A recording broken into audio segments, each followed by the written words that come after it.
director sama sound design ini harus terus berkomunikasi Oh ya. iya, peluk-pelukan, peluk-pelukan.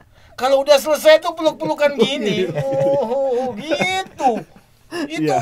Itu hubungan harmonis gitu. Gitu. Nah, sekarang di Help is in the Way itu ada nggak? Barangkali ada hambatan atau tantangan sendiri gitu, ada nggak? Banyak di ya. Gua inget tuh di yang waktu burung jatuh ke air tuh di. Oh iya. Secara realita, ini ada burung nih lagi terbang nih. Kebetulan bisa gua syuting. Gua follow tuh burung. Pop, pop, pop, pop, pop. Dia jatuh ke air tuh, ceplak ngambil. Realitanya gua nggak kedengaran. Kan gua pakai zoom. Ceplak. Tapi produser gua juga suka kalau ada suaranya ceplek gitu. Nah, bunyi suara cepleknya itu kita kan belum tahu kayak apa burung kalau lagi ceplek gitu loh. Apakah ceplek, apakah cepluk, apakah ceklek-ceklek? Ya, nggak tahu kan. Nah, kalau di Tarling tuh barangkali Banyak. Kalau di kalau di Tarling, Maxing itu gimana? Banyak kalau tarik banyak problem. sebenarnya sih enggak. Gua nggak pernah nyebut itu sebuah problem ya. Tapi gua ganggu nih sama mic nih. Gak apa-apa. Kamu kan anak mic, jadi nge-mic gitu. Iya, mixing. Karena anak mic ada lagi. Enggak, kalau sebenarnya gua nggak. Jadi kan sebenarnya gini, harus dipahami dulu antara kita mixing atau mendesain sebuah film dokumenter. Fiksi dan non fiksi itu kan berbeda sebenarnya. Yang penting kita bisa menciptakan sebuah realita yang ada tanpa mendistract atau tanpa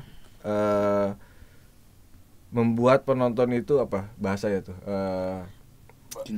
bukan, kita kan harus bikin orang percaya seperti yang saya bilang kemarin itu. Kita harus bikin orang tuh percaya realistisnya seperti ini.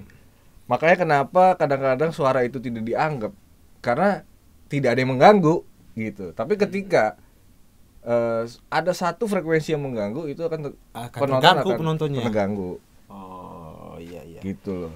Nah, mixing kaitannya tuh ada, saya dengar tuh kayak Dolby System, Dolby Stereo, kemudian 5.1 tuh. Apakah ada kaitannya tuh mixing sama yang sistem Dolby 5.1 itu gimana konek? Oh itu hubungannya? format. Oh itu Sebenarnya format. Format akhir suara itu kan ada banyak ya, ada salah satunya Dolby lah ya. Ada DTS. Pada zaman analog dulu kita mengenal ada yang namanya SDDS. Iya. Itu bukan grup Korea, bukan. Itu apa ya? Digital apa deh? Itu Yang sekarang eksis ini adalah Dolby. Iya, dikit-dikit Dolby gitu kan. zaman dulu gua inget tuh Dolby Stereo, THX ya. Terus ada lagi Suron. Nah, sebenarnya THX sama Dolby itu juga beda. Kadang orang film gua THX ya apaan? THX itu adalah standar sertifikasi. Standarisasi. Karena itu kelayakan kan. Sejarahnya ada juga. Nah, beda kalau Dolby itu format.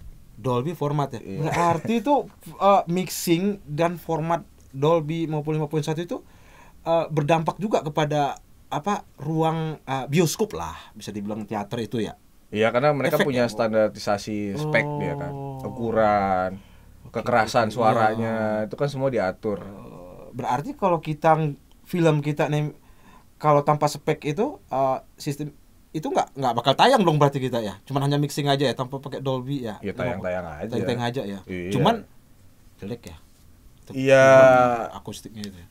Sebenarnya kita kan kembali kepada kepercayaan yang ngerjain aja ya, kepada saya misalkan gitu kan. Ya standar yang kita lakukan workflow-nya itu berdasarkan sesuai dengan Dolby system, kalibrasi, kestandartan dari apa sih namanya? Tempat penayangan, standar kekerasan kita mixing, semua udah diatur sesuai dengan yang berlaku. Seperti itu. Ada ketentuan-ketentuannya. Seperti itu. Nah, seperti filmnya Bang Ete berarti udah bisa ya 51 tuh ke bioskop. Bisa. Bisa ya. Bisa. Waktu Tarling itu gua nonton di Busan Film Festival itu kan di CGV Cinema. Bioskopnya Korea memang. Muter Muter ya. suaranya muter.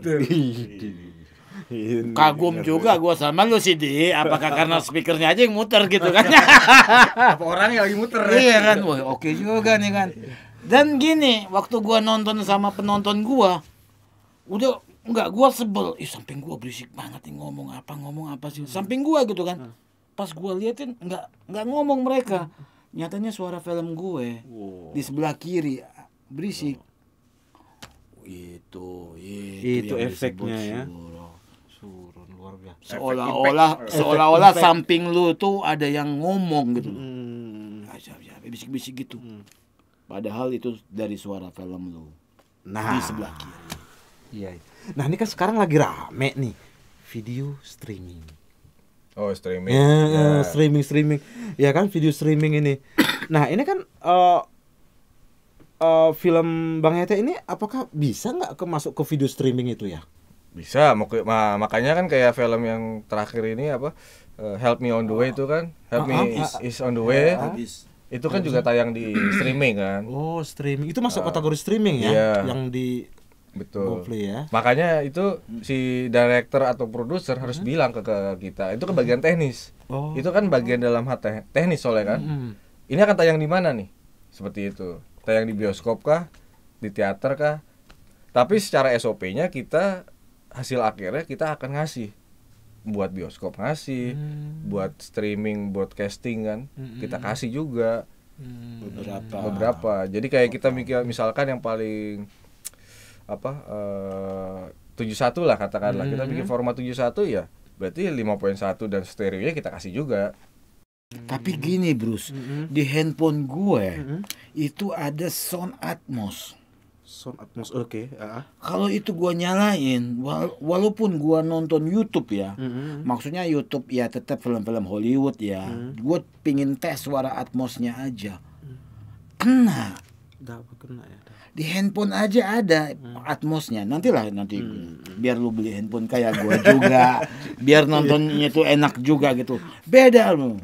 Beda. Itu kayaknya yang main di film tuh kayak deket sama kita gitu. Beda. Ya, karena kan teknologi terus berrevolusi kan. Gue juga nggak tahu tuh Atmos tuh apa maksudnya. Gue juga belum paham banget sampai Atmos ya. Gue baru 5.1. Streaming pun juga sekarang udah Atmos. Udah Atmos kan tuh. Ya kalau misalkan kita punya TV yang emang udah ready, Atmos ready. Kalau dulu HD ready, gitu. Iya, Full HD gitu. Intinya berarti perangkat di HP kita tuh harus ada perangkat Atmos, kalau nggak Ya kena Atmosnya. sebenarnya nggak juga, tapi itu hanya pengembangan. Bahwa misalkan contoh nih yang paling logik aja. Contoh misalkan kita nonton terus suaranya tuh level 5. Ketika kita klik on available Atmos, mungkin bisa jadi 5,5 atau 10 gitu. Contoh seperti itu. Iya. Nah, itu tadi video streaming ya. Nah, ini kan format ya untuk film. Untuk TV juga berlaku ya. Misalnya umpama film Bang Hete ini tayang di TV gitu. Iya, berlaku. Berlaku ya? Berlaku. Tapi kalau TV kita gua nggak tahu ya. Tapi kalau TV orang luar, iya. Ya kalau di luar itu ada standarnya sendiri. Udah canggih. Dia punya Bahkan standar. mereka maunya 4K. Maunya. Kan beda, tapi standarnya beda. Standarnya beda. Tapi yang kita lakukan di sini ada, kita tetap berkiblat kepada Semaksimal mungkin ya, Eropa dan Amerika. Tapi biasanya sih kalau di Indonesia TV Indonesia di reject biasanya. Karena apa? Kurang kencang biasanya. Ya karena mereka juga masih sistem analog. Iya. Susah juga. Nanti kalau kita pakai suara digital pas masuk di analog, jadi seperti bunyi pecah-pecahan. Gitu-gitu masuknya. Beda standarisasinya aja Beda sih. juga. Bahwa di kita setiap TV itu berbeda-beda standar ke gitu. Luar biasa. Ternyata Lebih canggihan platform streaming apa tadi? Platform apa? video Digital streaming. ya? Video Yang streaming. digital itu daripada TV Indonesia sekarang. Iya, kan? betul. Lebih canggihan YouTube Jadi- loh daripada TV kita loh. Jadi ketika kita kalau di streaming itu biasanya kita dapat yang namanya delivery spesifikasi. Nah, itu kita dikasih untuk gambar berapa yang dibutuhin, untuk suara apa yang dibutuhin. Gitu. Ternyata pusing ternyata. Iya itu aneh, ongkos sekolahnya ada ini. Kamu baru berapa menit nih? Dia udah sekolah berapa puluh tahun. Nggak mau juga 20 tahun. Makanya lo harus pusing sampai seperti itu kan. Aduh. Nah, mixing memang